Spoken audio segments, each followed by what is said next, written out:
नमस्कार दोस्तों, मैं खुशाग्र जैन।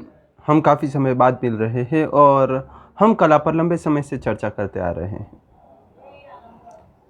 हम जब भी कला पर चर्चा करते हैं तो सबसे पहले यह प्रश्न जानना ज़रूरी हो जाता है कि कला का विकास कैसे हुआ, कला क्या है, कला कैसे अस्तित्व में आई।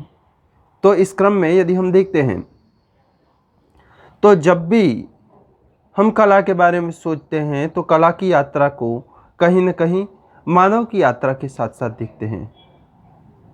प्रागैतिहासिक काल से लेकर वर्तमान काल तक मानव ने जो यात्राएं की, मानव ने जो अनुभव अर्जित किए, मानव ने जो विकास किए, वही कहीं न कहीं कला में भी देखने को मिलते हैं। यदि हम आरंभिक चरणों में देखें तो मानव ने जो अपने कला कार्य है उसमें सामान्यतः प्रकृति से सीधे निर्भरता को बताया है, जो कि मानव का आरंभिक चरण था, जब मानव प्रकृति पर सीधे निर्भर था। जैसे जैसे औद्योगिक विकास होता गया तो मानव का जीवन स्तर उच्च होता गया। ऐसे में निश्चय ही कलाकृतियों में भी बदलाव आने लगा। मानव की कलाकृतियाँ नित नए आयाम छूने लगी। अब ऐसे में जब आरंभिक कलाकृति हम देखते हैं तो प्रागैतिहासिक काल में जंगलों, गुफाओं, कंदराओं, जहाँ पर मानव निवास करता था, मानव ने जब विकास नहीं किया था, प्रकृति पर निर्भरता थी, जब न भाषा का विकास हुआ था न लिपि का, तो ऐसे समय में केवल दृश्य रूप में रेखाओं से जो बने हुए चित्र हमें प्राप्त होते हैं, उन्हें हम प्रागैतिहासिक शैल चित्रों के रूप में देखते हैं। क्रमशः मानव ने विविध माध्यमों को सहारा बनाया और कहीं न कहीं दृश्यकारी कलाएँ, प्रदर्शनकारी कलाएँ जैसी कलाओं का उद्भव देखने में आता है। अब यहाँ पर एक बात जो सबसे सोचने की है कि हम कला की बात करते हैं तो संगीत, साहित्य और चित्र, दृश्य आदि सभी को भी जोड़ते हैं। ऐसे में धीरे धीरे भाषा का विकास होता गया, तो भाषाई कौशल के आधार पर मानव ने भाषा को आधार बनाकर, शब्दों को आधार बनाकर विभिन्न कलाओं का विकास किया, जिसका संबंध कहीं न कहीं श्रव्य से है, सुनने से है, कर्ण से है। तो इसके अलावा कहीं न कहीं स्पर्श से है। तो स्पर्श से जुड़ी हुई कलाएँ जिसको हम छूकर महसूस कर पाते हैं, और ऐसी जो दृश्य और श्रव्य दोनों पर ही आधारित होती है, जिसे हम केवल देख सकते हैं, ऐसी भी कला होती है। अब जैसे चित्र है, मूर्ति है, वास्तुकला है, संगीत, नृत्य, पाक कला, मतलब हम जब अपने आसपास देखने की कोशिश करते हैं तो कलाएं बिखरी हुई नज़र आती हैं, अनेक रंगों में बिखरी हुई नज़र आती हैं। तो ऐसे में हम ये नहीं कह सकते कि कला क्या है, और हम एक निश्चित दायरे में सोचने की कोशिश करें, ऐसा नहीं हो सकता। यदि हम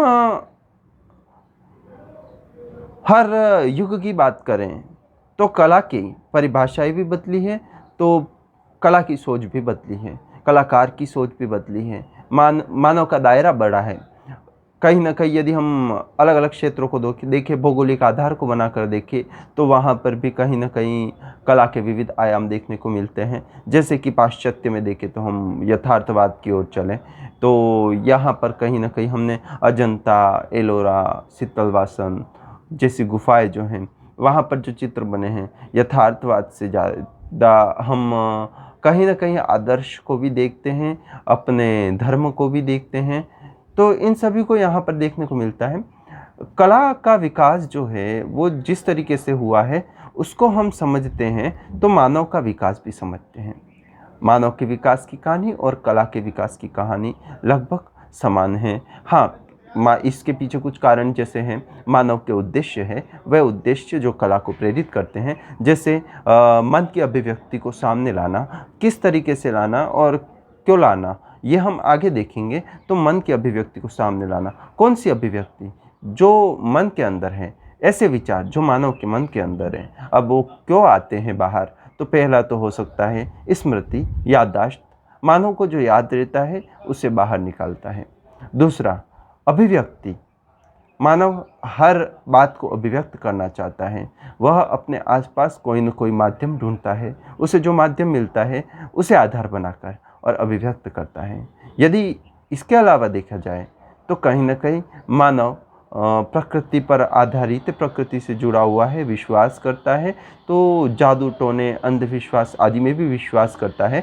तो उसको भी आधार बनाकर बहुत सी बार ऐसे निर्माण करता है जो कलात्मक हो जाते हैं। इसके अलावा एक भाव ये भी हो जाता है सौंदर्यपरक अभिव्यक्ति, मतलब कि मानव चाहता है कि हर वस्तु सुंदर हो। मानव का मन जो है वो वस्तुओं को सुंदर बनाने की कोशिश करता है। जैसे हम पानी का मटका काम में लेते हैं या कोई और बर्तन काम में लेते हैं, तो एक बर्तन जो कि साधारण होता है, तो वहीं दूसरा बर्तन जो कि बहुत ही ज़्यादा सुंदर होता है।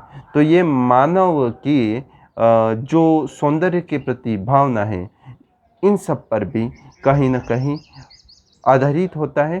तो ये है कला का विकास। हम आगे के क्रम में इसी को जोड़ते हुए आगे की बात को देखेंगे कि कला क्या है, कला की परिभाषाएँ क्या है और कैसे क्रमिक रूप से कला का विकास होता जाता है, जो कि आपकी प्रतियोगी परीक्षा की तैयारियों में काम आएगी। आप सभी को धन्यवाद।